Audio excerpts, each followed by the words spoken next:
Hi everyone, I would like to teach senior inter physics syllabus. So we have a 16 lessons are there in senior inter physics. The first lesson is a waves.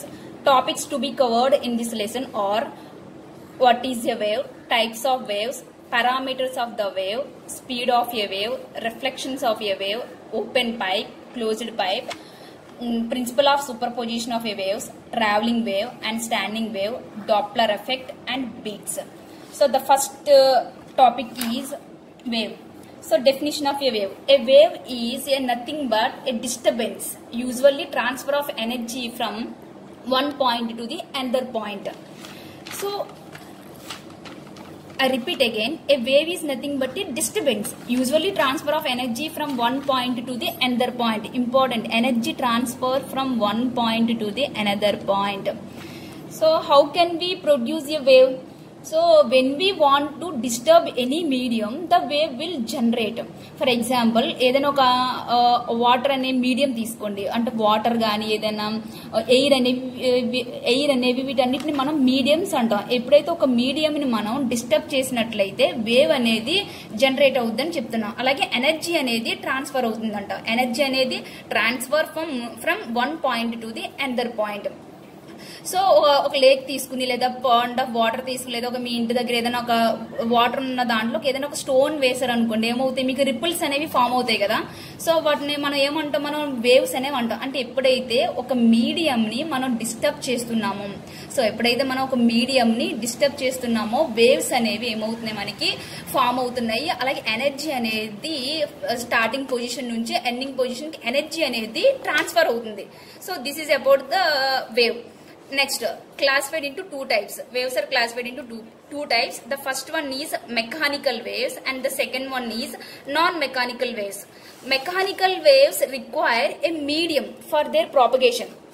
అంటే ఏంటి, medium మీకు already చెప్పాను. ఇప్పుడు మనకి water లో waves వస్తున్నాయి అంటే ఏంటి, వాటర్ అనే మీడియం ఉండడం వల్ల మనకి ఏమవుతుంది, వేవ్స్ అనేవి ఫామ్ అవుతుంది. అంటే ఖచ్చితంగా మనకి మీడియం అనేది అవసరం. సో వాటిని మనం మెకానికల్ వేవ్స్ అంటాం. Mechanical waves require A medium for their propagation. Example sound waves, water waves, waves in a spring, waves on a stretched string, వీటన్నిటిలో కూడా మన మీడియం అనేది అవసరం. బట్ నాన్ మెకానికల్ వేవ్స్ కి వచ్చేటప్పటికి do not require A medium for their propagation. So non-mechanical waves don't require a medium for their propagation. Example తీసుకుంటే మనం electromagnetic wave అనేది తీసుకోవచ్చు. అంటే ఏంటి, సన్ నుంచి వస్తున్న లైట్ అనేది మనకు ఎలక్ట్రోమాగ్నెటిక్ వేవ్. సో ఇది ట్రావెల్ చేయడానికి మీడియం అనేది అవసరం లేదు. ఎందుకంటే సన్ మనం ఎర్త్ నుంచి కొంత ఎత్తుకి వెళ్లే కొలది కూడా మనకి ఎయిర్ అనే మీడియం ఉంటుంది. ఆ తర్వాత అనేది మొత్తం కూడా వ్యాక్యూమ్, అంటే సన్ లైట్ అయినా కూడా ట్రావెల్ చేస్తుంది. అంటే మీడియం లేకపోయినా మనకి సన్ నుంచి లైట్ అనేది ట్రావెల్ చేయడం అనేది జరుగుతుంది. సో వీటిని మనం నాన్ మెకానికల్ వేవ్స్ అంటాం. So all electromagnetic waves such as light radiation, heat radiation, x-rays, gamma rays and so on, వీటన్నిటికి కూడా మనకి ఏం అవసరం లేదు, మీడియం అనేది అవసరం లేదు. So again mechanical waves are classified into two types. So first one is the transverse wave and longitudinal wave. ఎందుకు వీటిని మళ్ళీ క్లాసిఫై చేశారంటే, మనం ఆల్రెడీ చెప్పుకున్నాం వేవ్ అంటే ఏంటి, డిస్టర్బ్ చేయడం వల్ల మనకి వేవ్ అనేది ప్రొడ్యూస్ అవుతుంది లేదా జనరేట్ అవుతుంది అని చెప్తాను కదా. సో ఎప్పుడైతే మనం వేవ్ ని డిస్టర్బ్ చేసినప్పుడు దాని ప్రాపగేషన్ ఎలా ఉంది అంటే పర్పెండిక్యులర్ గా ఉందా లేకపోతే ప్యారలల్ గా ఉందా అనే దాన్ని బేస్ చేసుకుని ఈ టూ వేవ్స్ ని మనకి క్లాసిఫై చేయడం జరిగింది. First one is transverse wave. So transverse wave ఏం చెప్తుందంటే, if the particles of the medium vibrate in the direction perpendicular to its direction of propagation. So I repeat again, if a particles of the medium vibrate in the direction perpendicular to its direction of propagation అని చెప్తున్నాడు. అంటే ఏంటి, మనం ఒక medium ని disturb చేసినట్టయితే మనం disturb చేసిన డైరెక్షన్ కి కాకుండా పర్పెండిక్యులర్ గా వేవ్ అనేది ప్రొడ్యూస్ అయింది అనుకోండి, లేదా వేవ్ అనేది జనరేట్ అయింది అనుకోండి, అటువంటి వేవ్ ని మనం ట్రాన్స్వర్స్ వేవ్ అంటాం.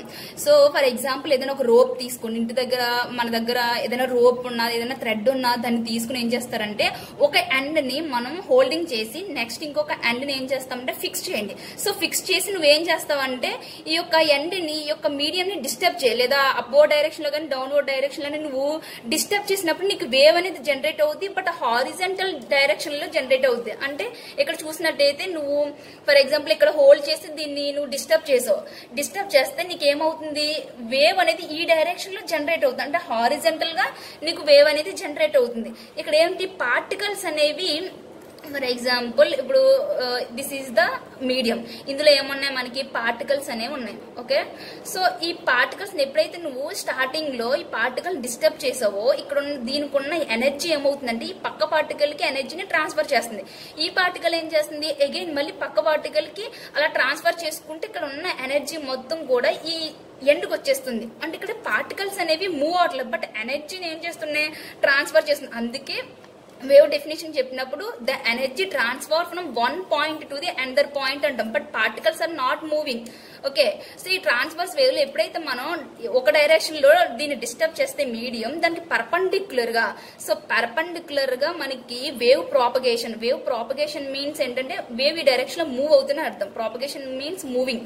సో వేవ్ ప్రాపగేషన్ అనేది హారిజంటల్ డైరెక్షన్ లో ప్రాపగేట్ అయితే అటువంటి వేవ్ ని మనం ట్రాన్స్వర్స్ వేవ్స్ అంటాం. సో ట్రాన్స్వర్స్ వేవ్ అంటే if the particles of the medium, అంటే రోప్ పార్టికల్స్, అంటే రోప్ లో ఏముంటాయి పార్టికల్స్ ఉంటాయి, అదొక మీడియమే కదా, అదొక సాలిడ్ మీడియం, అంటే solid material, that is a medium. So ఆ మీడియం వైబ్రేట్ చేసినప్పుడు మన పర్పెండిక్యులర్ గా వైబ్రేట్ చేస్తే దాని యొక్క వేవ్ ప్రాపగేషన్ ఎలా ఉంటుంది, పర్పెండిక్యులర్ గా ఉంటే దాన్ని మనం ట్రాన్స్వర్స్ వేవ్ అంటాం. సో ఇందులో మనకి క్రెస్ట్ అండ్ ట్రఫ్స్ అనేవి ఫామ్ అవుతాయి. సో దీన్ని మనం క్రెస్ట్ అంటాం, దీన్ని మనం ట్రఫ్ అంటాం. Okay, next longitudinal wave. So longitudinal wave అంటే if the particles of the medium vibrate along the direction of propagation of a wave.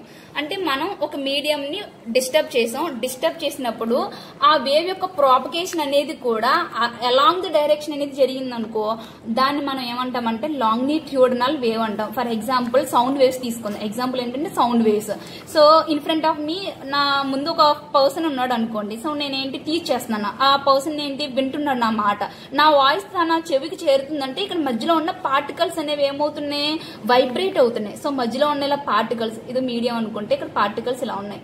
ఓకేనా, ఎప్పుడైతే ఈ పార్టికల్స్ రెండు దగ్గరకు వస్తున్నాయి, ఇలా దగ్గరకు వచ్చి మళ్ళీ దూరం అయిపోతున్నాయి, మళ్ళీ దగ్గరకు వచ్చి ఇలా దూరం అవుతుంది, అంటే ఇక్కడ ఎనర్జీని ఏం చేస్తుందంటే ఒక ప్లేస్ నుంచి ఇంకొక ప్లేస్ కి ట్రాన్స్ఫర్ చేస్తున్నాయి. అంటే నా వాయిస్ అతని దగ్గరికి రీచ్ అవుతుంది, ఇక్కడ ఎనర్జీ అనేది ట్రాన్స్ఫర్ అవుతుంది. ఇలా దగ్గరకు వచ్చినప్పుడు మనం వీటిని కంప్రెషన్స్ అంటాము, అలా దూరంగా వెళ్ళినప్పుడు వీటిని మనం రేర్ ఫ్రాక్షన్స్ అంటాము. Okay, so longitudinal wave is if the particles of the medium vibrate along the direction of the propagation of a wave. So this is about the types of a wave. Next, parameters of the wave. So manaki wave ki parameters unnai. First one is wavelength. So second one is frequency. Third one is amplitude. Fourth one is wave number. Fifth one is phase.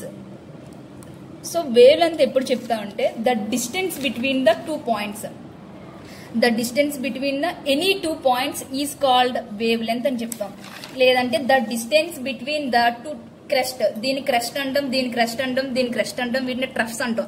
The distance between the two crests or లేదంటే the distance between the two troughs, ఈ మధ్య distance ని మనం ఏమంటామంటే wave length అంటాం. So ఎలా అయినా చెప్పొచ్చు డెఫినేషన్ అనేది, the distance between the any 2 points is called the wavelength, or the distance between the any 2 crests or troughs are called wavelength, or the distance between the any 2 compressions or rarefactions are called the wavelength అని చెప్పొచ్చు. Next ఫ్రీక్వెన్సీని ఏం చెప్తామంటే the number of cycles per second. The number of cycles per second, ఒక second కాలంలో ఎన్నైతే waves అనేవి travel అవుతున్నాయో దాన్ని మనం ఫ్రీక్వెన్సీ కింద చెప్తాం. సో వేవ్ లెంత్ మనం లాంబ్డాతో డినోట్ చేస్తాం, ఫ్రీక్వెన్సీని న్యూతో డినోట్ చేస్తాం లేదా ఎన్తో డినోట్ చేస్తాం. సో దీనికి యూనిట్స్ వచ్చేసేటప్పటికి మీటర్. వేవ్ లెంత్ అంటే డిస్టెన్సే కదా, డిస్టెన్స్ ని మనం ఇందులో మెజర్ చేస్తాం, మీటర్ లో మెజర్ చేస్తాం. ఫ్రీక్వెన్సీ వచ్చేసేటప్పటికి హెడ్జ్ లో మెజర్ చేస్తాం. సో యాంప్లిట్యూడ్, సో యాంప్లిట్యూడ్ అని ఎప్పుడు చెప్తాం అంటే ద మాక్సిమం డిస్ప్లేస్మెంట్. ఒక పార్టికల్ తన యొక్క మీన్ పొజిషన్ నుంచి ఎంతైతే మాక్సిమం గా డిస్ప్లేస్ అవుతుందో దాన్ని, ఇది మొత్తాన్ని మనం ఏం చెప్తాం అంటే యాంప్లిట్యూడ్ అంటాం. సో యాంప్లిట్యూడ్ మనం ఏతో డినోట్ చేస్తాం. Next wave number. Wave number ఏం చెప్తుంది? The number of cycles per unit distance. అంటే ఒక యూనిట్ డిస్టెన్స్ లో ఎన్ని సైకిల్స్ అనేవి, ఇది ఒక యూనిట్ డిస్టెన్స్ అనుకోండి, ఈ డిస్టెన్స్ లో ఎన్ని సైకిల్స్ అనేవి ట్రావెల్ అవుతున్నాయో దాన్ని మనం వేవ్ నెంబర్ కింద చెప్తాం. వేవ్ నెంబర్ మనం కేతో డినోట్ చేస్తాం. Next phase. ఫేజ్ అంటే ఫర్ ఎగ్జాంపుల్ ఒక వేవ్ అనేది ఇలా ట్రావెల్ చేస్తుంది అనుకోండి, పార్టికల్ అనేది ఇక్కడ ఏమవుతుంది? వైబ్రేట్ అవుతుంది అంటే లేదా డిస్ప్లేస్ అవుతుంది. ఈ యొక్క it describes the displacement or vibration ని ఫేజ్ అనేది చెప్తుంది. So these are the parameters of the wave. So next వచ్చేటప్పటికి speed of a wave. Speed of a wave. ఇప్పుడు ఒక వాటర్ ఉందండి, వాటర్ లో వేవ్స్ ట్రావెల్ అవుతున్నప్పుడు వాటికంటూ కొంత స్పీడ్ ఉంటుందా, లేదా వాటికంటూ కొంత వెలాసిటీ అనేది ఉంటుంది కదా మనకి. సో వెలాసిటీని ఎలా డిఫైన్ చేస్తాం? For example this is a wave. So this is the wavelength of the wave. So this is the time period of the wave. So మనం వెలాసిటీ కావాలి, వెలాసిటీ ఆర్ స్పీడ్, వెలాసిటీ కావాలి కాబట్టి velocity formula ఏంటి? Displacement by time. So velocity formula. Speed formula ఏంటి? What is the formula of speed? Distance by time. Distance by time. Okay. So displace, ఇక్కడ నుంచి ఇక్కడ particle ఎంత displays అయింది కాబట్టి డిస్ప్లేస్మెంట్ మనం ఏం రాసుకోవచ్చు? లాంబ్డా రాసుకోవచ్చు. వెలాసిటీని మనం v తో డినోట్ చేస్తాం. డిస్ప్లేస్మెంట్ ఏమైంది? Lambda by time. ఎంత టైము? t అనే టైం పట్టింది. సో మనకి దేనికంటే ముందు ఒకటి తెలుసుకోవాలి, టైం పీరియడ్ కి ఫ్రీక్వెన్సీకి ఉన్న రిలేషన్ ఏంటంటే మనకి n is equal to 1/t. So ఇప్పుడు నేను 1/t ప్లేస్ లో ఏం రాసుకోవచ్చు? నేను n రాసుకోవచ్చు కాబట్టి nu is equal to n lambda or v is equal to n lambda, where v is called velocity of the wave, n is called frequency of the wave and lambda is called wavelength of the wave. This is the general form of velocity of a wave. So మనం ఏమేమి చెప్పుకున్నాం అండి? ఒకసారి wave అంటే ఏంటో చెప్పుకున్నాం, types of waves చెప్పాం, parameters of the wave చెప్పుకున్నాం, అలాగే speed of a wave or velocity of a wave గురించి చెప్పుకున్నాం. ఒకసారి మళ్ళీ చెప్తున్నాను. So wave is a nothing but a disturbance. So usually transfer of energy. Waves మనం 2 టైప్స్ లో క్లాసిఫై చేయడం జరిగింది. ఒకటి ఏంటంటే మనకి mechanical waves and second one is the non mechanical waves. Mechanical waves require A medium for their propagation. Non mechanical waves do not require A medium for their propagation. Example గా electromagnetic waves తీసుకున్నాం, mechanic waves లో sound waves తీసుకున్నాం, water waves తీసుకున్నాం, spring లేదా spring ఉంటుంది. మీరు already first year practical exam లో spring constant చేసే ఉంటారు. సో స్ప్రింగ్ కాన్స్టెంట్ చేసినప్పుడు వేవ్స్ అనేవి మనకి డిస్టర్బ్ చేసినప్పుడు మీడియం ని వేవ్స్ అనేవి ఫామ్ అవుతాయి. బట్ మీకు డౌట్ రావచ్చు, ఏం డౌట్? అది సన్ నుంచి వస్తుంది, లైట్ వస్తుంది కదన్నారు మేడం, బట్ ఎందుకు మనకి వేవ్ నేచర్ లో ఎందుకు కనిపించడం లేదు, ఓన్లీ స్ట్రైట్ లైన్ లోనే ఎందుకు కనిపిస్తుంది అంటే మనకి వేవ్ లెంత్ అనేది చాలా తక్కువ. సన్ నుంచి వస్తున్న లైట్ యొక్క వేవ్ లెంత్ అనేది తక్కువ. వేవ్ లెంత్ అంటే ఏం చెప్పాను నీకు? The distance between the 2 points అంటున్నాను. అంటే ఈ రెండింటి మధ్య ఉన్న డిస్టెన్స్ అనేది చాలా తక్కువగా ఉండడం వల్ల మనకి స్ట్రైట్ లైన్ కనిపిస్తుంది. ఎలా అంటే చూడండి, ఫర్ ఎగ్జాంపుల్ ఇక్కడ చూడండి, వేవ్ లెంత్ ఎలా ఉంది? చాలా తక్కువగా ఉంది. ఇంకా వేవ్ లెంత్ ఎలా ఉంది? ఇప్పుడు ఇంకా తక్కువగా ఉంది. సో అగైన్ ఇంకా వేవ్ లెంత్ బాగా తక్కువగా ఉంది అనుకో, మీకు ఫైనల్ గా ఎలా కనిపిస్తుంది? మనకి ఒక స్ట్రైట్ లైన్ లో కనిపిస్తుంది. అందుకే సన్ నుంచి వచ్చే లైట్ గానీ లేదా మైక్రోవేవ్స్ కానీ మనకి ఏంటంటే వేవ్ నేచర్ లో కాకుండా ఒక స్ట్రైట్ లైన్ లో కనిపిస్తాయి. ఓకేనా? So mechanical waves, non mechanical waves. Mechanical waves లో మళ్ళీ క్లాసిఫైడ్ ఇంటూ 2 టైప్స్ చేసాం. మన ఏంటది? Transverse wave and longitudinal wave. So transverse wave అంటే if the particles of a medium vibrate in the direction perpendicular to its direction of the propagation. ఇందులో మనకి crest and troughs అనేవి form అవుతాయి. So longitudinal wave వచ్చేటప్పటికి మనకి compressions and rarefactions అనేవి form అవుతాయి. తర్వాత మనం పారామీటర్స్ గురించి చెప్పుకున్నాం. వేవ్ లెంత్ అంటే ఏంటి, ఫ్రీక్వెన్సీ అంటే ఏంటి, ఆంప్లిట్యూడ్, వేవ్ నెంబర్, ఫేజ్ గురించి మాట్లాడుకున్నాం. తర్వాత వేవ్ కి వెలాసిటీ ఉంటుంది కాబట్టి ఆ వెలాసిటీని మనం ఫైనల్ గా v = n లాంబ్డా అని డెరైవ్ చేస్తాం. సో నెక్స్ట్ టాపిక్స్ ని ఫర్దర్ క్లాస్ లో మనం డిస్కస్ చేసుకుందాం. మీకు